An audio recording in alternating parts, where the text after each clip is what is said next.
एक ऐसी इच्छा पाल रहा था जो किसी भी तरह उचित नहीं थी। वो स्वयं को ईश्वर कहलाना चाहता था। मैं जानती हूं कि उसकी इच्छा पूरी नहीं हो सकती, परंतु उस समय तक कितना अनर्थ हो जाएगा, ये विचार मुझे विचलित किए हुए है।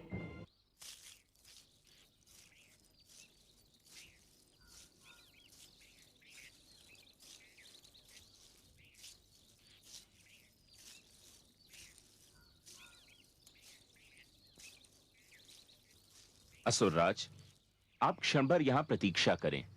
मैं महारानी कयाधु को आपके आने की सूचना दे दूं।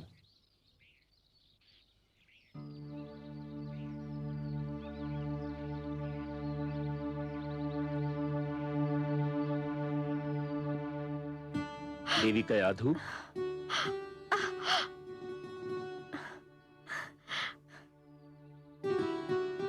आप आ गए देवर्षि। मैं अकेली कब से घबरा रही थी। देवी कयाधु, अब न तो आप अकेली रहेंगी और न ही आपको घबराहट होगी, क्योंकि मैं अपने साथ आपके अकेलेपन और घबराहट दूर करने की सामग्री लाया हूं। क्या? मैं आपके पति असुरराज हिरण्यकश्यपु को अपने साथ लाया हूं। असुरराज,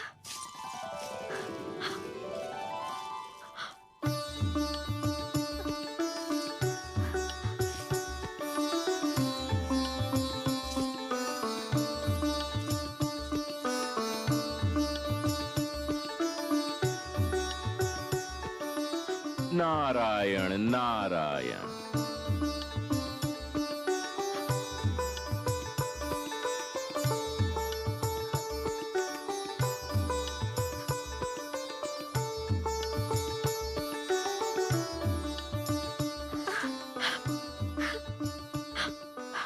महारानी, कैसी हो? देवर्षि की कृपा से मैं बिल्कुल ठीक हूँ महाराज। उन्होंने मुझे देवराज से छुड़ाकर यहाँ आश्रय दिया और मेरी ऐसी देखभाल की जो राजभवन में भी संभव नहीं थी। महारानी, देवराज इंद्र को अपने किए का फल मिल चुका है, किंतु देवर्षि नारद के उपकार को चुकाना मेरे लिए कभी संभव नहीं होगा। उन्होंने आपको और मेरी होने वाली संतान को बचाकर मुझे जीवन भर अपना आभारी बना लिया है, किंतु अब आपको चिंता नहीं करनी चाहिए। चलिए राजभवन चलते हैं। हमारी संतान वहीं जन्म लेगी महारानी। नहीं महाराज। क्यों? इस कुटिया में मुझे वह आनंद और स्नेह मिला है जो मुझे राजभवन में भी नहीं मिल सकता। यहाँ मैंने एक ऐसी सुरक्षा का अनुभव किया है जो मैंने अपने जीवन में कभी नहीं पाई। हे महाराज, मेरी इच्छा है कि मेरी संतान का जन्म यही हो।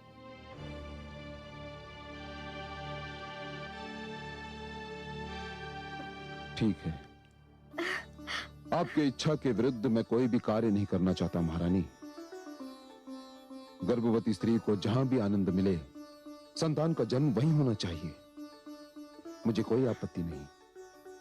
मैं ये समाचार देवर्षि को सुनाता हूं।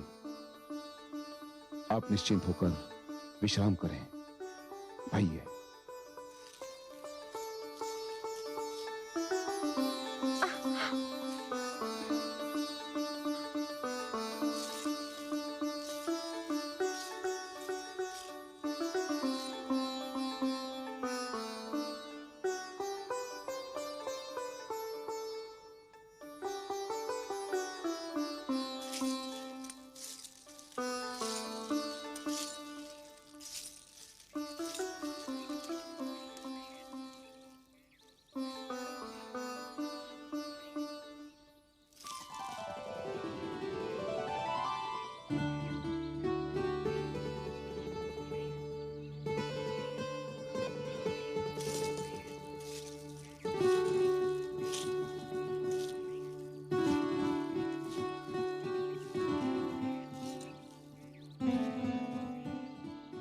मुझे विष्णु और उसके भक्तों से अपार घृणा है। मैं ये भी जानता हूं कि आप इस सृष्टि में विष्णु के महानतम भक्त हैं, और मैं चाहते हुए भी आपसे घृणा नहीं कर पाता। आपने महारानी की रक्षा करके। बस बस असुरराज, और कुछ कहने की आवश्यकता नहीं है। आप इस बात को इतनी बार कह चुके हैं कि मुझे तो कंठस्थ हो गई है। देवर्षि, महारानी कयादू ने पुत्र के जन्म तक आपके आश्रम में रहने की इच्छा व्यक्त की है, और मैं उनकी इच्छा के विरुद्ध उन्हें यहां से ले जाना नहीं चाहता। नारायण नारायण, बड़ा शुभ विचार है। यदि महारानी कयादू को मेरी कुटिया में सुख मिलता है तो ये तो मेरे लिए सौभाग्य की बात है। असुरराज, आप चिंता न करें, मैं उनकी यथा योग्य सेवा करूंगा। मेरी कुटिया में बीतने वाला हर दिन आपकी आने वाली संतान का हर संकट दूर करेगा। तो फिर मुझे जाने की अनुमति दीजिए देवर्षि।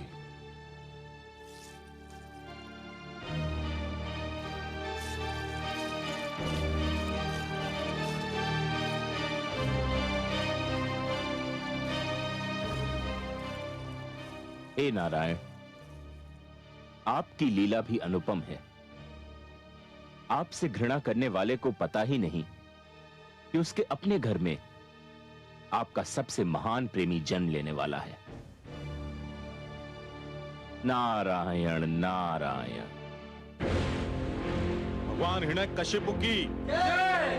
भगवान हिरण्यकशिपु की जय। भगवान हिरण्यकशिपु की जय। भगवान हिरण्यकशिपु की जय। भगवान हिरण्यकशिपु की जय। भगवान हिरण्यकशिपु की जय। भगवान हिरण्यकशिपु की जय। भगवान हिरण्यकशिपु की जय।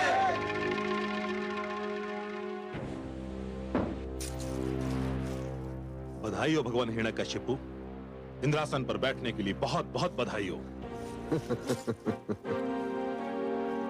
अब तो अप्सराएं आपके संकेत पर नृत्य करेंगी। समस्त देवगण नतमस्तक होकर आपको नमस्कार करेंगे।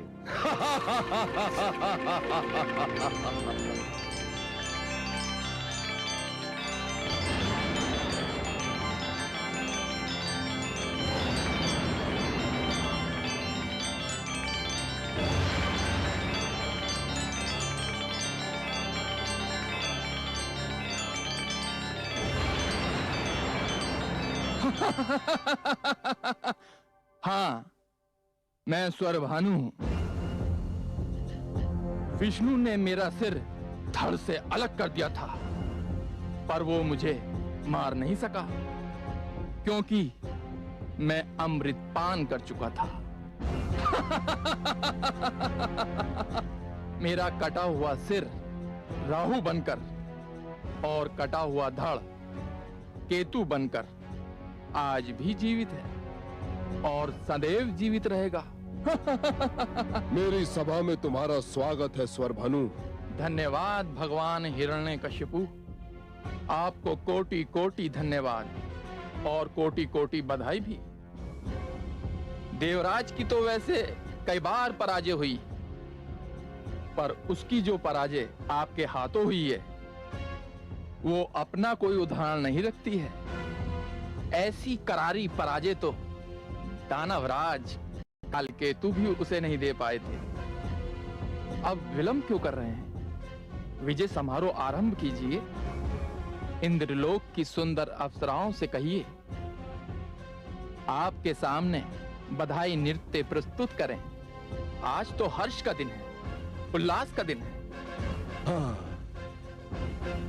अप्सराओं को सभागार में लाया जाए।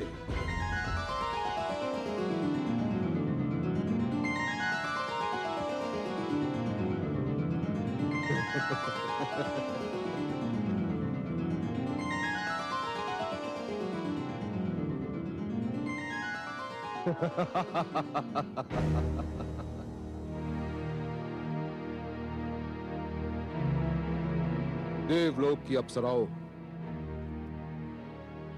तुम आज तक देवराज इंद्र के लिए नृत्य करती थी,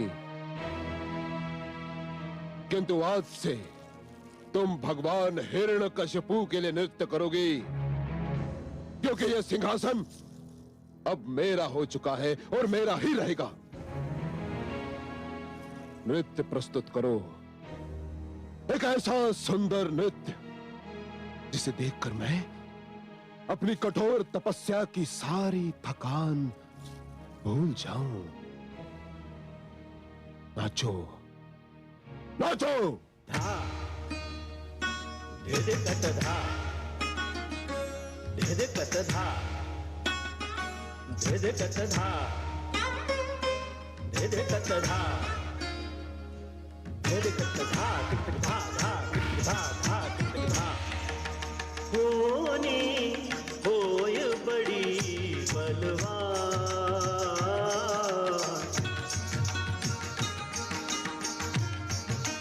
होनी होय बड़ी बलवान। एक वरदान मिला पापी को, एक वरदान मिला पापी को, बन बैठा भगवान। होनी होय बड़ी बलवान। दिग दिगता दिग दिगता दिग दिगता धा धा धा।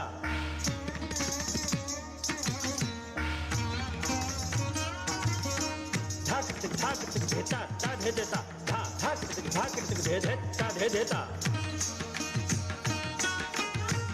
अहंकार के मधु में फूला करे पाप का काम। तत थई तत आथई तत थई तत आथई तत थई तत आथई तत। निर्दोषों को कुचले मसले ना जाने परिणाम।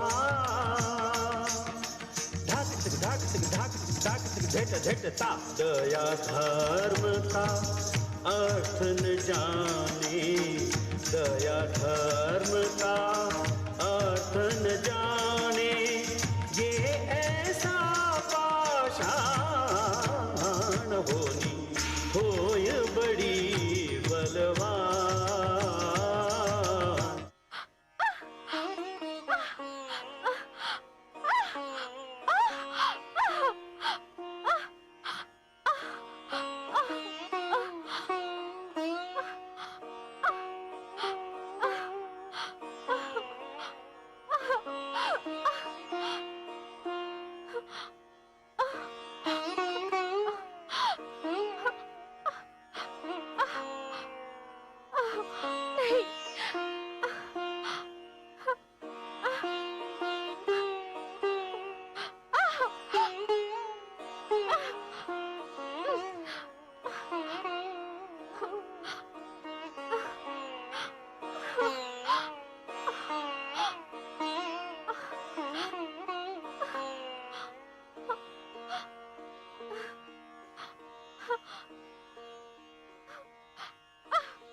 हे लक्ष्मी नारायण, मैंने कयाधु को अपनी पुत्री मानकर यथाशक्ति उसकी सेवा की है, किंतु अब वह जिस अवस्था में है, उस अवस्था में कोई भी पुरुष, चाहे वह उसका पिता ही क्यों न हो, उसके पास नहीं रह सकता। हे सर्वेश्वर, मुझे आपकी सहायता चाहिए। अब केवल आप ही मेरी सहायता कर सकते हैं सर्वेश्वर।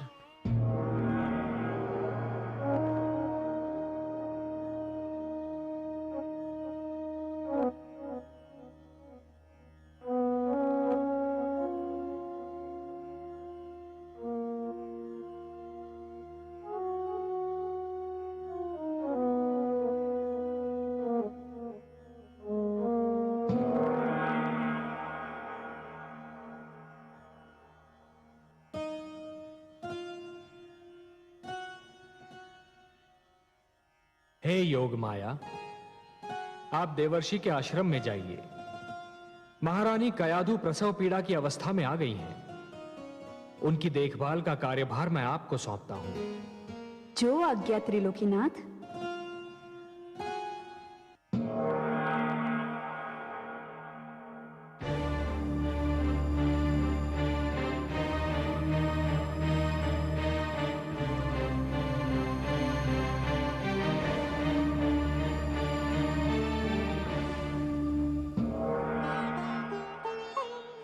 प्रणाम देवर्षि। धन्य है देवी कि आप आ गईं। मेरे तो हाथ पांव फूल गए थे। आप चिंता न करें देवर्षि, मैं सब संभाल लूंगी।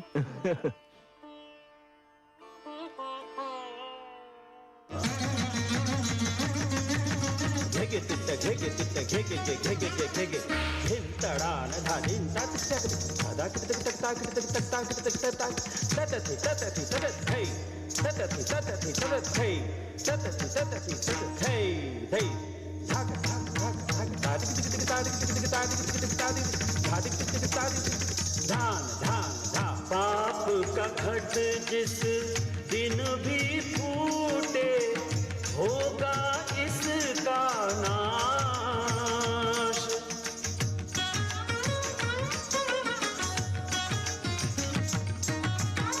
लाख जतन कर ले कोई पर टले न यम का पाश। सानिध मपग गमनि पगमर निसा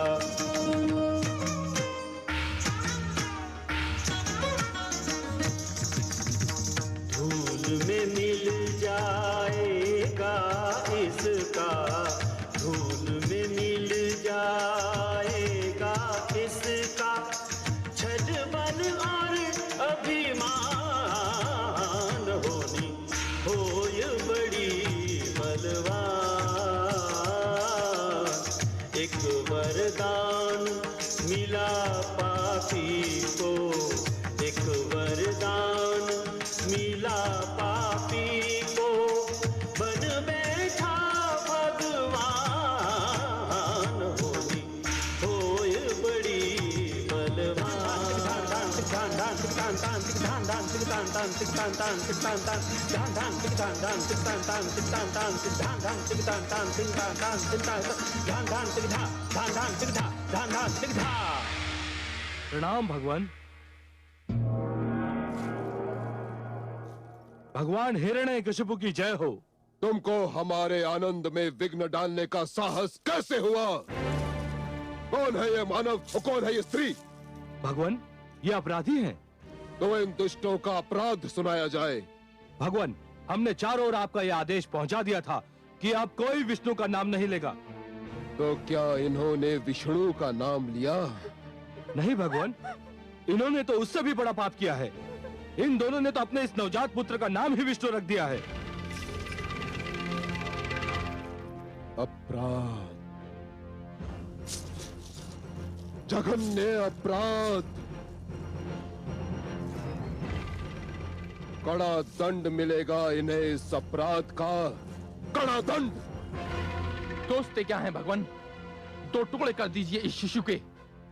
जन्म लेते ही विष्णु का नाम पाने का इससे कम दंड क्या हो सकता है? विष्णु पुत्र समाप्ति का इससे बढ़कर शुभारंभ और क्या हो सकता है? नहीं। तुम्हारा सुझाव हमें सुंदर लगा स्वर भानु। इसे ऐसा आतंक फैलेगा जिसे विष्णु के नाम लेवा सदा के लिए समाप्त हो जाएंगे। दो टुकड़े कर दो इस शिशु के शरीर के, दो टुकड़े कर दो।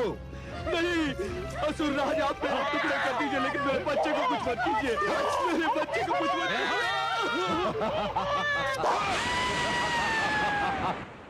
हे कमल नयन, क्या हो रहा है संसार में? शक्ति और सत्ता पाकर रक्त की प्यास इतनी क्यों बढ़ जाती है? अहंकार बुद्धि को कैसे भ्रष्ट कर देता है? निष्ठुरता मन में कैसे वास कर लेती है? देखिए ना, हिरण्यकशिपु ने एक छोटे से बालक के निर्दयता से केवल इसलिए टुकड़े टुकड़े कर दिए कि उसका नाम आपके नाम जैसा था। क्या किसी का नाम भी उसके वध का कारण बन सकता है?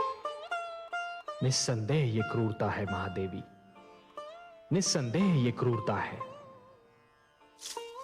ये केवल मानव पुत्र का नहीं, वरन सभ्यता का वध है।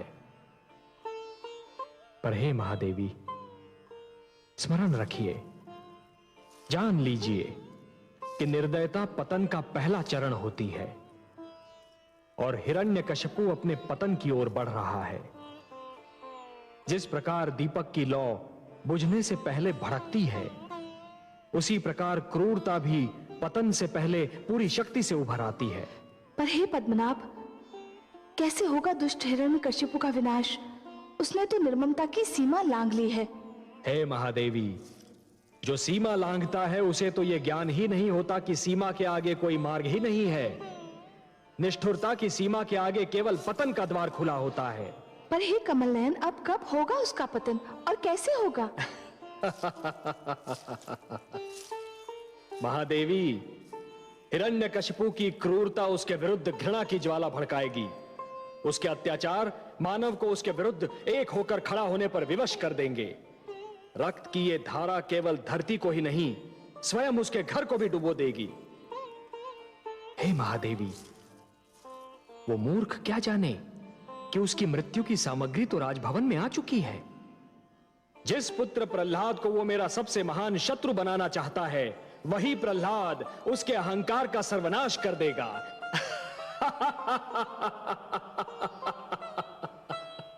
जिस प्रकार समुद्र को यह ज्ञान नहीं होता महादेवी कि उसकी गहराइयों में ज्वार पल रहा है, उसी प्रकार हिरण्यकशिपु को भी यह ज्ञान नहीं है कि उसके ईश्वरत्व को ललकारने वाला स्वयं उसके राजभवन में जन्म ले चुका है। महादेवी, यह कथा बहुत रोचक है। महादेवी, यह कथा बहुत रोचक है और इसका हर मोड़ अधिक रुचिकर होगा। पर आप चिंता न कीजिए देवी, जब अत्याचार अपनी सीमा से आगे बढ़ जाता है तो निस्संदेह उसका अंत भी हो जाता है। बधाई हो महाराज।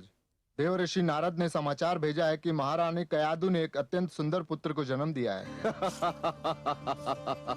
बधाई हो भगवान हिरण्यकशिपु, बधाई हो।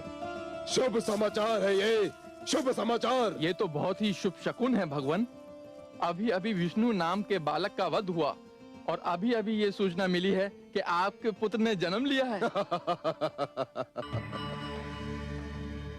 तुम सत्य कहते हो स्वर भानु, शुभ शकुन है ये, शुभ शकुन। इसका अर्थ ये हुआ कि मेरा पुत्र विष्णु का मुझसे भी बड़ा शत्रु सिद्ध होगा।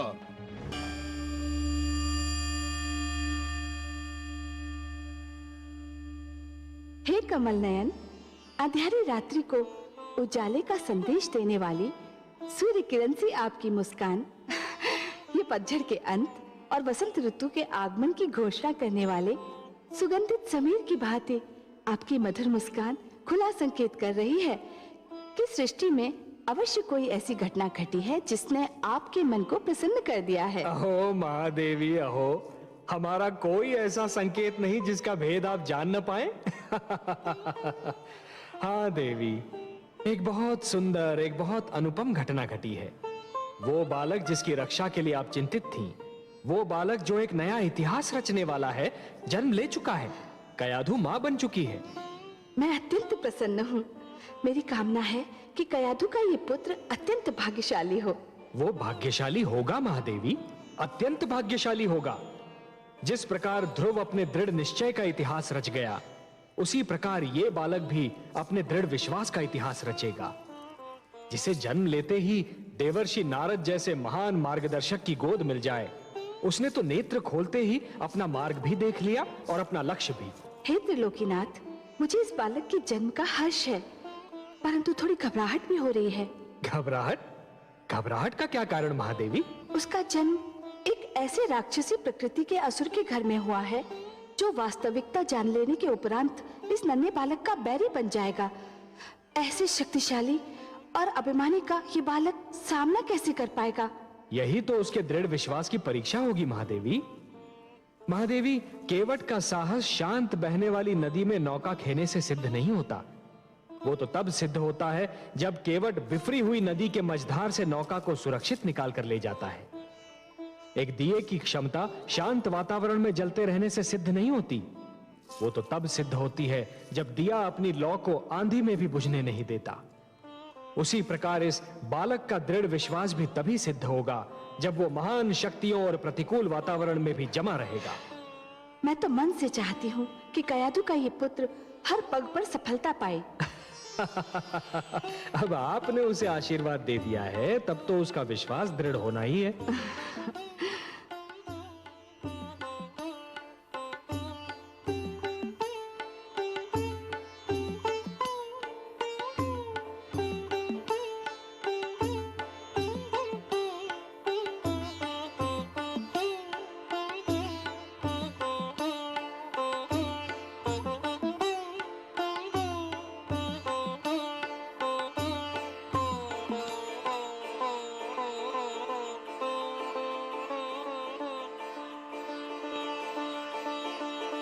आयुष्मान भवः पुत्र। अपनी माता के गर्भ में मुझसे जो कुछ भी सुना था, सीखा था, वह स्मरण है कि भूल गए? ओम नमो भगवते वासुदेवाय। ओम नमो भगवते वासुदेवाय। बस बस पुत्र, मैं संतुष्ट हो गया। तुमने तो मेरा पूरा पाठ कंठस्थ कर लिया है। ध्यान रखना पुत्र, मैंने तुम्हें ईश्वर पर आस्था और विश्वास का मार्ग दिखाया है। यह विश्वास सृष्टि की महानतम शक्ति है। जो ईश्वर पर अडिग विश्वास रखता है, वह पर्वत से टकराए तो पर्वत झुक जाए, समुद्र से मिले समुद्र शांत हो जाए। सूर्य, चंद्रमा, नक्षत्र मंडल जिसकी ओर भी दृष्टि डाले, वही उसका दास हो जाए। सृष्टि का पूरा भेद ही उसकी मुट्ठी में आ जाए। कठिन को सरल और असंभव को संभव बनाना उसके बाएं हाथ का खेल होगा। पुत्र, इस मार्ग से कदापि नहीं हटना।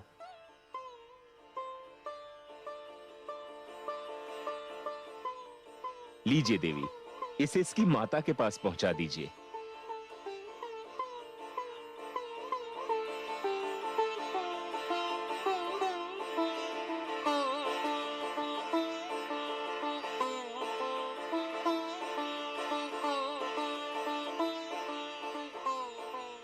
नारायण नारायण।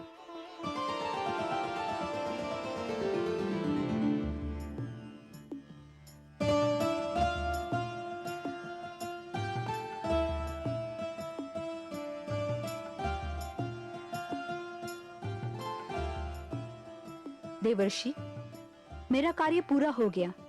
मुझे विष्णु लोक लौटने की अनुमति दीजिए। मैं आपका बहुत आभारी हूं देवी कि आप आ गईं।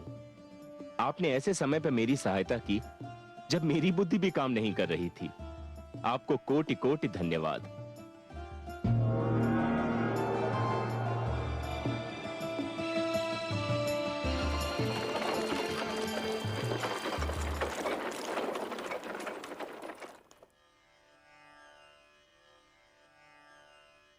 नारायण नारायण।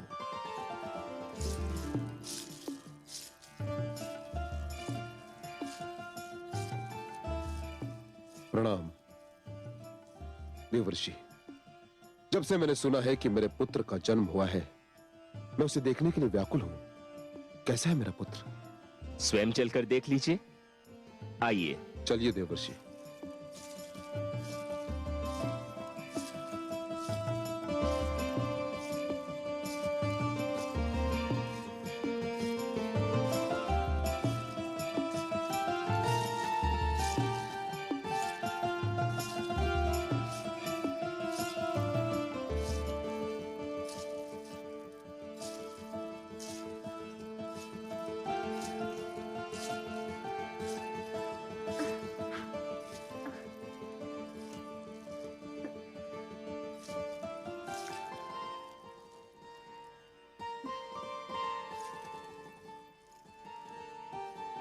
कितना सुंदर है मेरा पुत्र,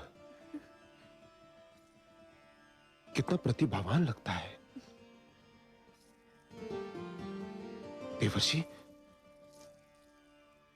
इसके माथे से तो तेज की किरणें फूट रही हैं। कितनी मीठी है इसकी मुस्कान। उसकी आंखें सूर्य और चंद्रमा की भांति चमक रही हैं।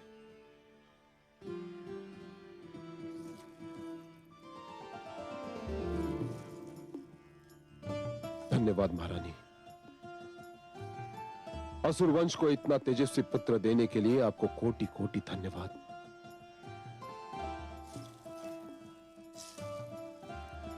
देवर्षि,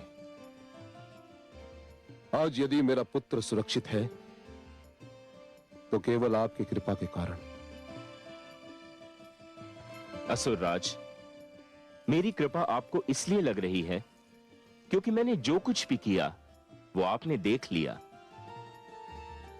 आपके पुत्र पर तो धरती और आकाश से न जाने किस किस ने कृपा की है। आपने तो देख ही लिया कि इसके मुख पर कितना तेज है। देवर्षि, तीनों लोक में आपसे बड़ा ज्योतिष विद्या का ज्ञाता कोई नहीं। मेरी विनती है कि मेरे पुत्र का नामकरण आप ही करें। नारायण नारायण। असुरराज, आप पुत्र पाकर प्रसन्न हुए ना? प्रसन्न, अति प्रसन्न, हर्षित, अति हर्षित देवर्षि। तो जो अत्यंत प्रसन्नता देता है, असीम हर्ष प्रदान करता है, उसे प्रहलाद कहते हैं। असुरराज, मैं आपके पुत्र का नाम प्रहलाद रखता हूं, क्योंकि ये आपके जीवन में प्रसन्नता और आह्लाद लेकर आया है। प्रहलाद।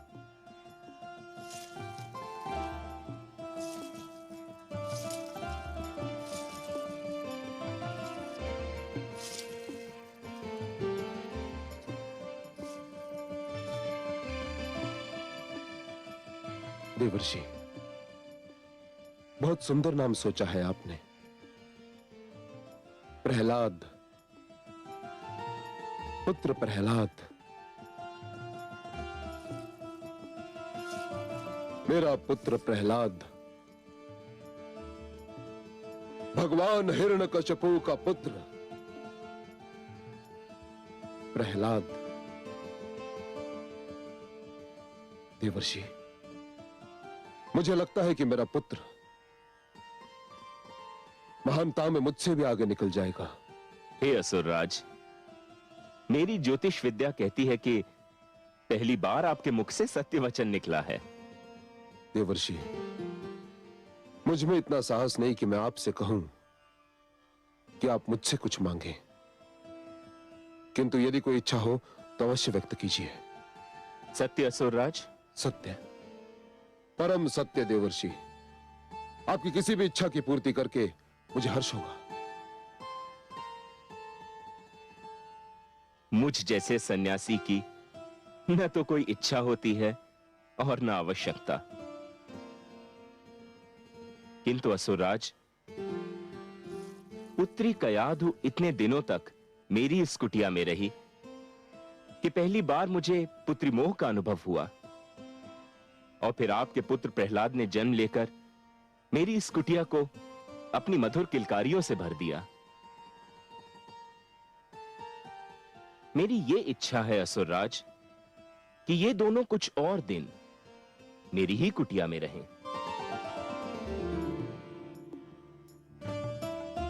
आपने तो मेरे मन की बात कह दी देवर्षि। मेरी भी इच्छा थी कि मैं और मेरा पुत्र आप ही के साथ रहें। मुझे तो देवर्षि की कुटिया स्वर्ग के समान लगती है। देवर्षि, मैं आपकी इच्छा की पूर्ति के लिए वचनबद्ध हूं। अपने पुत्र से दूर रहना मेरे लिए संभव नहीं, किंतु आपके उपकारों के आगे मैं नतमस्तक हूं। मैं पुत्र प्रहलाद और महारानी को यहीं छोड़ जाऊंगा, और आपको मुझे एक वचन देना होगा। कहिए असुरराज, क्या चाहते हैं आप? देवर्षि, मुझे विष्णु से घृणा है, अपार घृणा, और आप विष्णु भक्ति के लिए विख्यात हैं। मुझे वचन दीजिए कि आप मेरे पुत्र के सम्मुख विष्णु का नाम कभी नहीं लेंगे देवर्षि, कभी नहीं। मुझे वचन दीजिए। असुरराज, पुत्र कयाधु और दौहित्र प्रहलाद के लिए मैं कुछ भी त्याग कर सकता हूं। मैं आपको वचन देता हूं कि मैं सब कुछ कहूंगा, किंतु आपके पुत्र के सम्मुख विष्णु शब्द का उच्चारण नहीं करूंगा। सुंदर, अति सुंदर देवर्षि।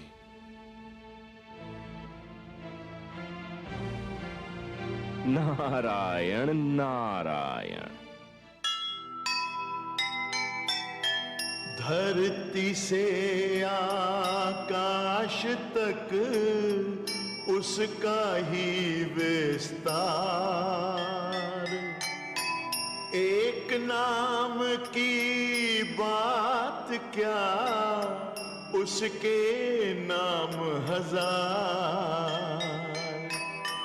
जिसने मां के गर्भ से लिया विष्णु का नाम, उसे रोक पाना भला किसके बस का काम, किसके बस का काम।